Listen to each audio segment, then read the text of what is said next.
Hello, today we are going to start with the line command, and there is a symmetrical line. So you just need to go in the draw line and this symmetrical line, and after that you just click here and the command is active. Now just selecting existing center line or first point. Here you just need to draw a center axis about which your drawing will be symmetrical. You just click first and then second. So this line is a symmetrical line.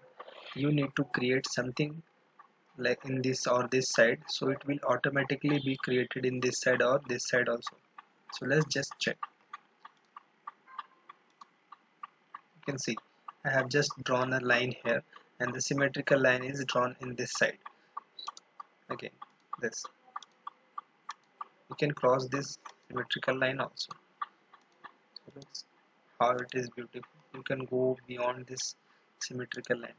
That is just a symmetrical line also only.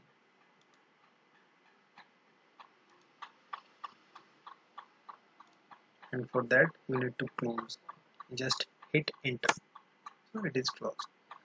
So this is the sub command in line command. So thank you for this watching video. Thank you.